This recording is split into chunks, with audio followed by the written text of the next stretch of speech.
నువ్వు నేను కలిసి చేస్తే యుద్ధం, నేనొచ్చి నీ మీద పడిపోతే అది దండయాత్ర, అది దయాగాడి దండయాత్ర అంటూ అదేదో టెంపర్ సినిమాలో జూనియర్ ఎన్టీఆర్ డైలాగ్ ఉంటుంది. ఇప్పుడు అట్లాంటి సిచ్యుయేషనే.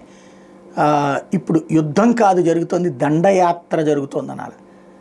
యుద్ధం ఆగిపోయింది అనుకున్నటువంటి దశలో మళ్ళీ తాజాగా 2 దాడులు.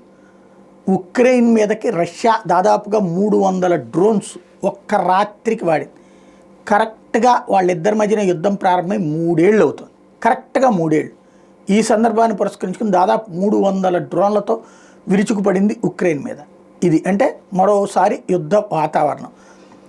ఇటుపక్కన పాలస్తీనా లేదంటే హమాస్ వర్సెస్ ఇజ్రాయెల్ యుద్ధం ఆగిపోయింది అనుకుంటే అకస్మాత్తుగా గాజాలోకి ఇజ్రాయెల్ యుద్ధ ట్యాంకులు ప్రవేశించినాయి. ఒక్కసారిగా దూసుకెళ్ళినాయి. అడ్డుపడినటువంటి హమాస్ వాళ్ళని వేసేస్తున్నాయి.